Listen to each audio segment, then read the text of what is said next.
ama Manchester United'da çok fazla top oynayamadığım için, süre alamadığım için dolayısıyla oynayacağım en büyük camia olarak Fenerbahçe'yi söyleyebilirim. Benim açımdan ekstra özel bir duygu şu anda böyle olması çünkü bahsetmiş olduğum gibi en iyi arkadaşım Türk ve çok iyi bir Fenerbahçeli ve benim açımdan da gerçekten bu mutluluk verici ama aynı zamanda bir baskı da uyandırıyor bende. Çünkü eğer kötü oynarsam zannediyorum ki arkadaşım beni mahvedecek. Buyurun Gökhan Bey. Kariyeri boyunca aslında saf bir mevkiye bağlı kalmadı.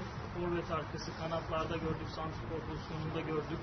Kendisini en iyi performansını gösterdiği mevkiyi nasıl tanımlar? Nerede hissediyor? So when we looked your position when you're playing on a pitch, we didn't see you in an exact or specific position. Sometimes you played as a second striker behind a striker. Sometimes you played as a winger. Sometimes you played as a striker. So how can you describe yourself to play much better when you're feeling much better when you're playing on a position from this? No, I've always been a striker, but I'm very versatile. So I can play down the middle and as a 10 in Bournemouth. I had a very good spell and played as a 10 behind Wilson. I've played on the left in the 4-3-3 for Bournemouth and for Watford, and also in my youth for academy in United. I've played a lot on the left and down the middle. So in the formation we play, my best position is down the middle, either as the drop-in striker or as the number 9. But in a 4-3-3, then I prefer to play either down the middle or on the left. But because I've been coached to be versatile and can play in different positions, I've always moved. And sometimes when people are injured, they put me to get me in the team. They put me on the left, the right, or down the middle. That's the reason why I've played in different positions. But my main position is a striker. I like to make runs in behind and create chances and score goals and yeah, that's why I enjoy it. But I always do what the coach tell me. If the coach tell me to play right back, then I play right back because I want to help the team.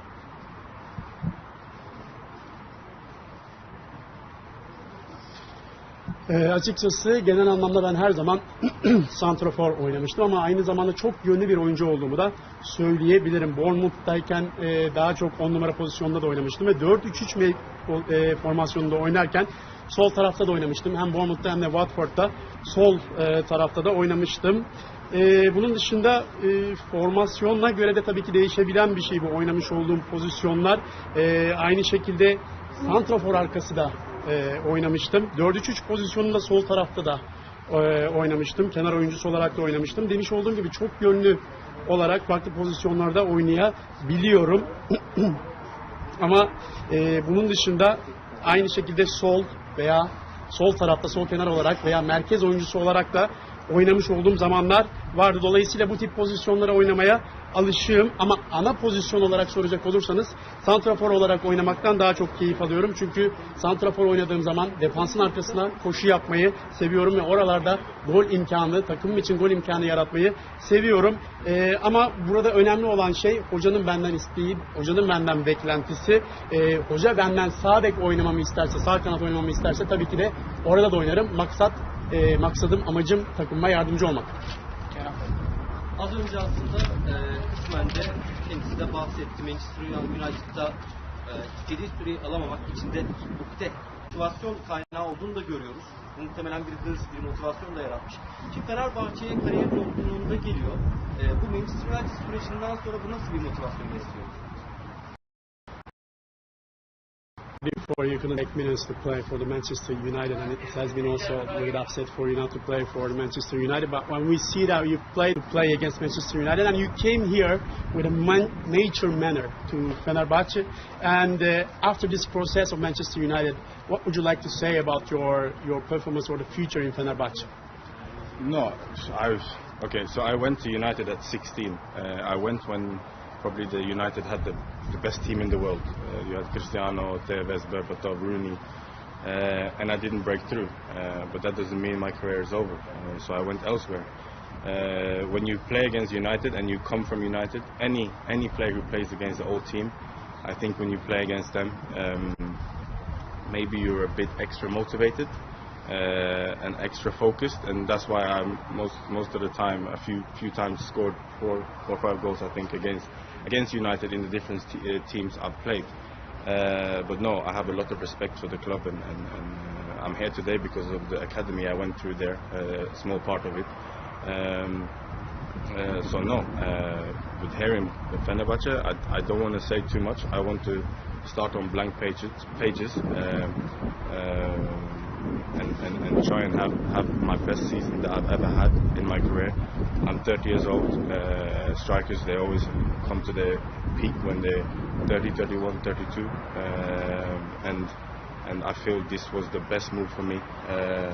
I wish I came here earlier, but this was the scenario at the moment, and I want to help the team and the coach and everyone and the fans especially, and try and give my best for the club, and hopefully we'll achieve a lot together.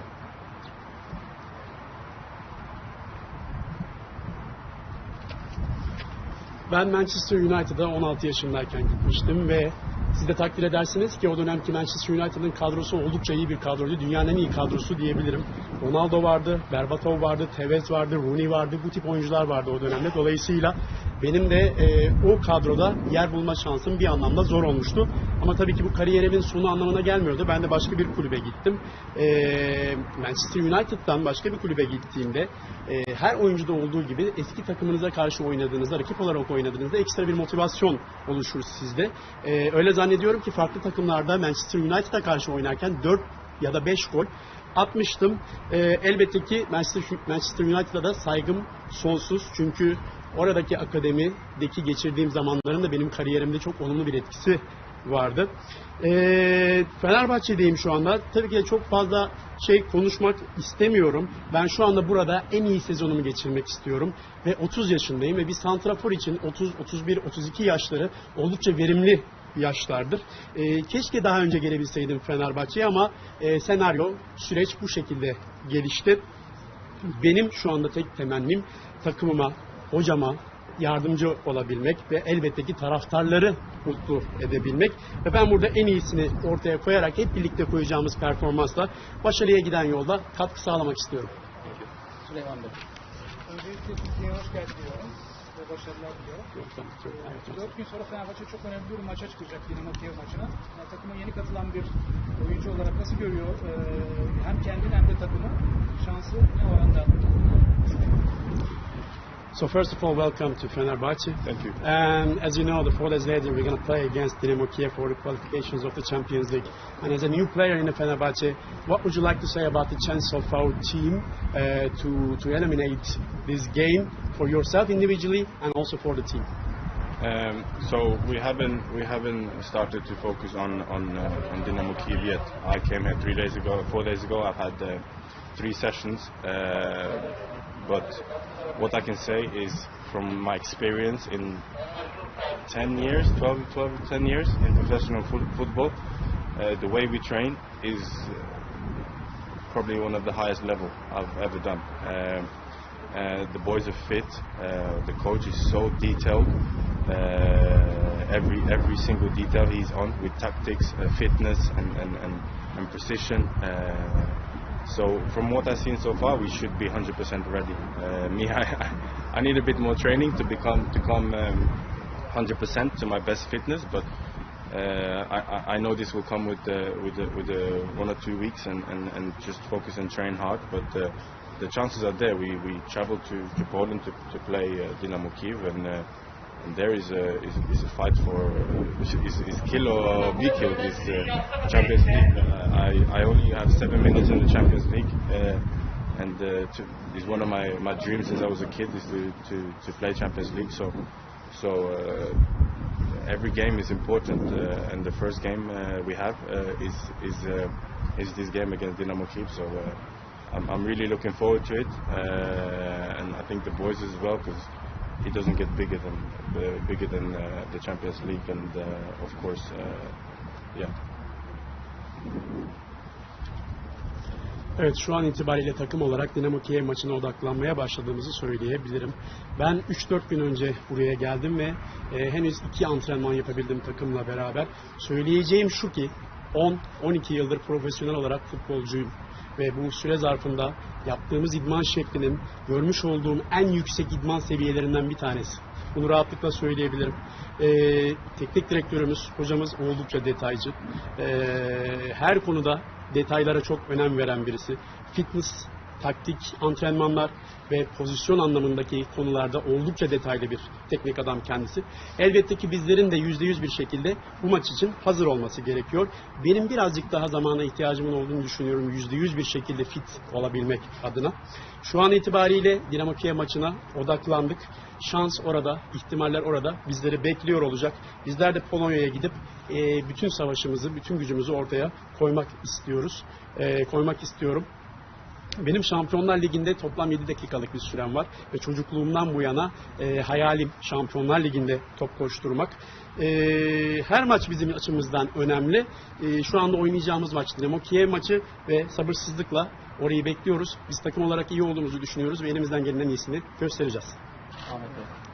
İki kısa sorum olacak. Birincisi, gelmeden önce Ozan Tufan'la takım arkadaşıydı. Ozan Tufan'la veya başka biriyle görüşme gerçekleştirdim Fenerbahçe ile ilgili. Bir de şunu sormak istiyorum. Premier Lig'den son yıllarda gelen oyuncular bu ligi ciddiye aldıklarında çok iyi izler bıraktığını görüyoruz ama biraz küçümsemeyi gördüğümüzde de çok hayal kırıklığı performanslar görüyoruz. Bu lig hakkında ne kadar bilgiye sahip? Bunu da soralım. So he has two short questions. The first question is that Ozan Tufan was your teammate when you were playing in Watford. Did you talk to him or anyone else before you came here? The second question is that the player who comes from Premier League, when they take serious the Turkish division, they are showing When what? when the player who comes from the Premier League in England, when they take seriously our division, our Turkish division, they are showing remarkable performance. But if they underestimate our league, so they cannot show very good performance. This short question, what would you like to say? Okay, first, Ozan is my brother. I seen him in. I met him when he came in the Watford change room, and I remember he didn't really speak English. So, and I remember how that felt for me when I moved to England in the academy, and I did speak English, but not as good. And English accent goes really quick, so I didn't understand the banter. You know banter? Mm-hmm. So I remember Ozan came, and I tried to pull him to the side, and I said, whatever you need.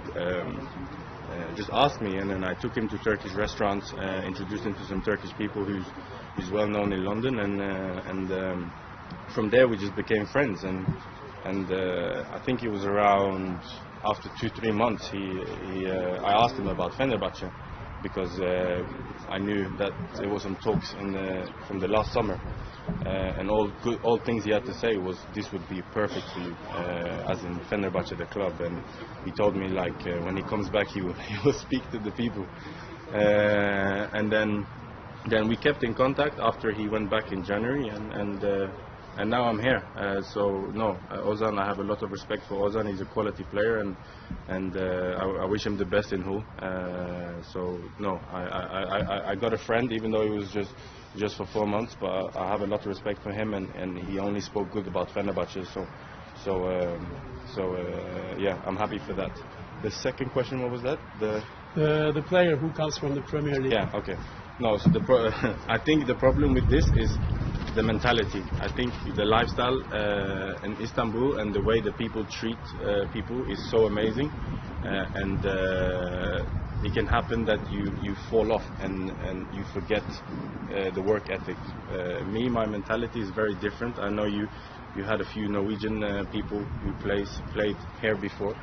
Yes, I'm Norwegian, but no, I played in Premier League for a long time, but I'm Norwegian, and you have Martin Linnes who played, and Omar and Sørloth who played, and they all did well for their clubs. And me, I have the same mentality. I think when you come to such a big club with such a great manager as well, with all the fans who have this club as a second religion, or love the club so much, then the least you can do is give everything on the training pitch, and give everything for the club.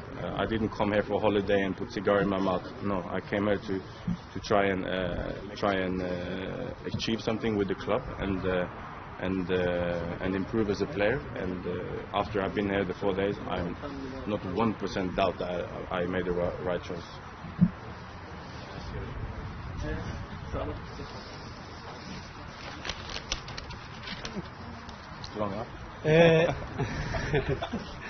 Ozan Tufan benim kardeşim.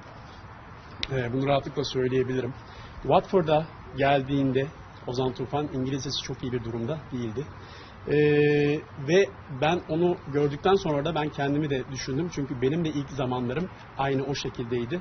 İngilizcem vardı evet ama çok iyi bir durumda değildim. Çünkü İngiliz aksanına alışması da biraz zaman alıyordu. Sonrasında Ozan Tufan'la kaynaşmaya başladık ve ona neye ihtiyacın olursa olsun bana söylemen yeterli diye ona bahsetmiştim. Aynı şekilde onu Türk restoranlara götürdüm. Orada Londra'da bilinen Türk insanlarla beraber tanıştırmış oldum ve neticesinde iyi bir arkadaşlık kurduğumuzu düşünüyorum.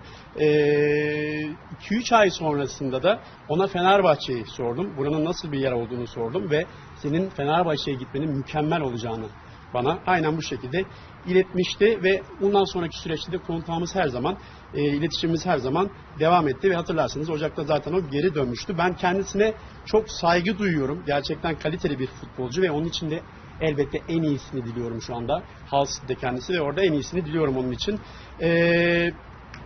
Ben şöyle düşünüyorum açıkçası.